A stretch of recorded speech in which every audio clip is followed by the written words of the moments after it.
And so I think just when you get into how they were, you would think in those situations, and you realize how miraculous and crazy this whole thing is, but how it was all prophesied, and they knew it was going to happen, but no one knew. It's not something you keep in all the prophecies in your mind all the time, but it was all said it was going to happen, and it did.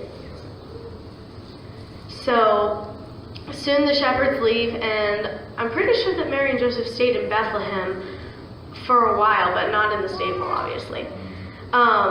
And so there are these 3 wise men, kings, people from the north, and they come in to King Herod, and he's the guy who had issued the tax stuff.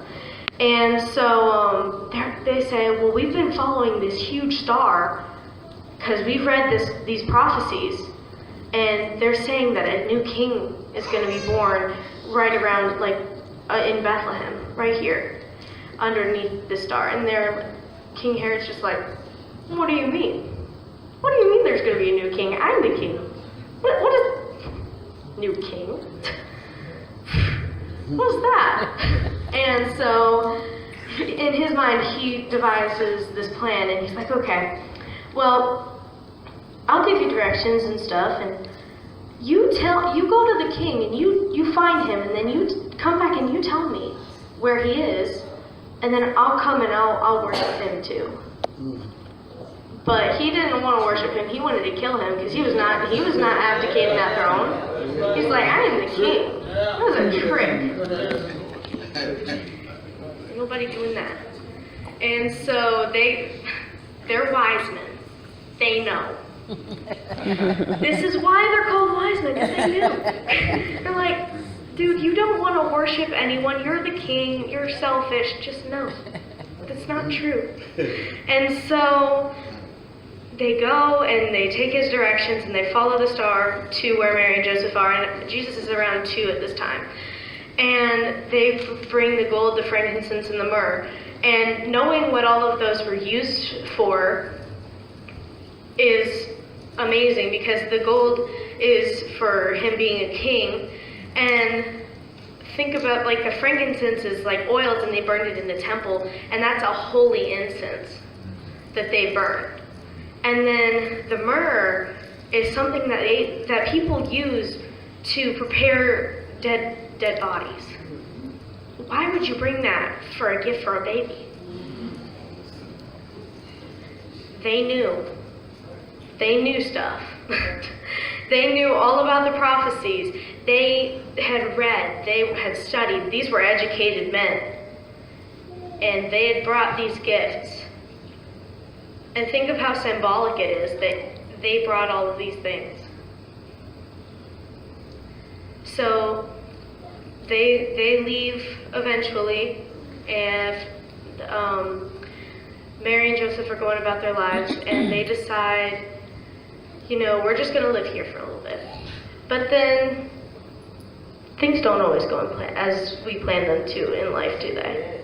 That's right. That's right. So Joseph has this dream, and an angel comes to him and says, you need to go to Egypt now. Now. This is not a joke. You need to go to Egypt, because King Herod is issuing a edict where all the kids that were born in the past 2 years are going to be killed in this area, because he doesn't want any king. He just wants to be in power. Yes. And any way to stop his power him from losing power, he'll do it. And so that's what was going to happen. So they packed up in the middle of the night and they fled, and they went to Egypt, and that's where Jesus started most of his childhood life. We don't know much about that, but that ushered in all of this. And I think the first thing we hear of Jesus being a child is when he's in the temple when he's 12. And all of this has led up to that point. They've gone through crazy travels and angels and wise men and all this the crazy stuff that's happened to them. And imagine it happening to you. It's just like all of a sudden these kings and wise men just come to your house. Hey, we want to see your kid. We heard he's a king. He's like the son of God. Oh, all right, yeah, he's in here.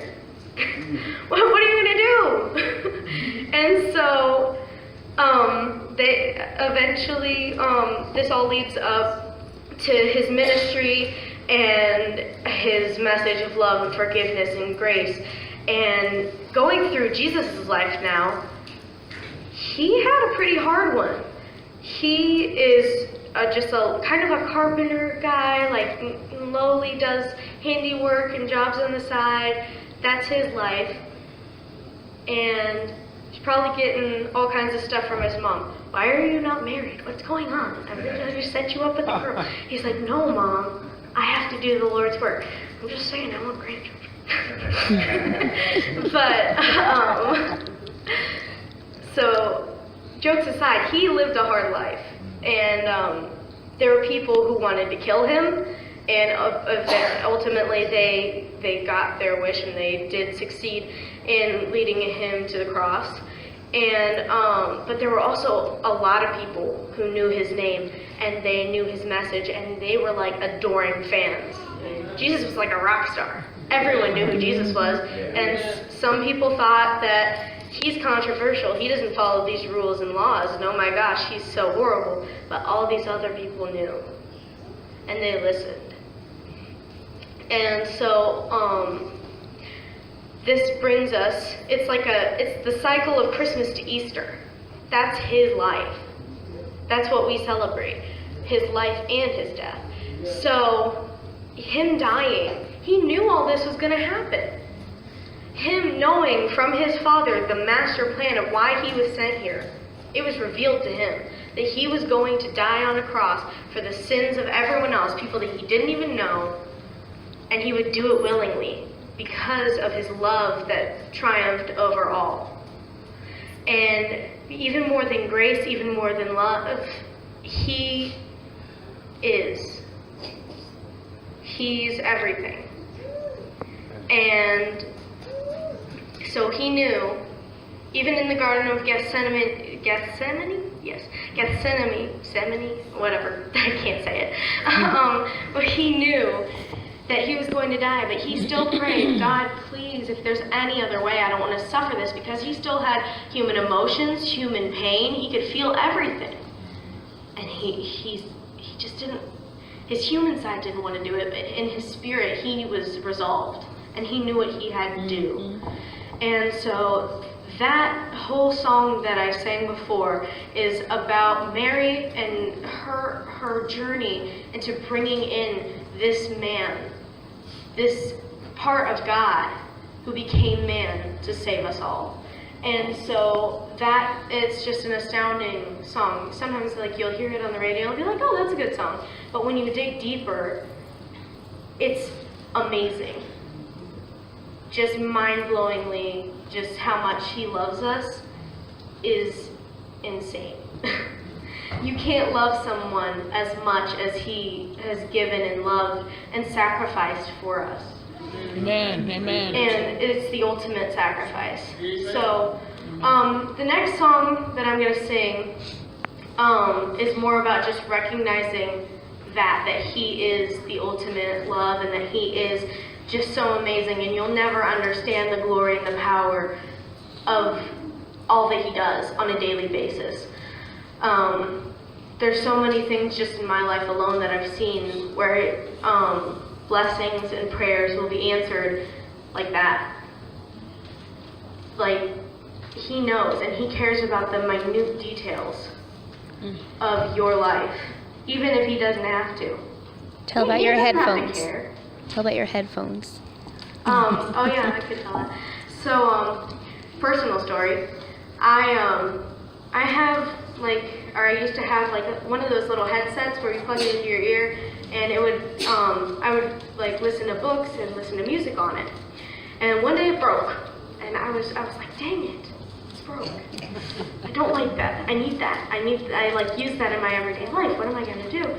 And my family and my dad's a teacher, so we're not exactly like the richest and most amazing, like, high-up family, but we are in spirit and in love for each other. So my mom says, well, we don't have the money to replace it right now, but, you know, prayer ask Santa Claus. And I was like, okay. So one day I go to, and I sing at for another church's Christmas party, and they were doing like a gift drive for kids, and they like called my name, and I was like, wait, why am I getting a present? I just came here to sing. What is going on? And so I go up there, and I literally prayed about this the other day when my mom said, you know, you need to pray and ask Jesus to help you with those headphones. The smallest, just kind of dumbest request. And what did I receive from that church? The headphones. it was crazy. And it just really shows how he cares about every little thing. Yes, yes. And even the big things he cares about. He cares about everything.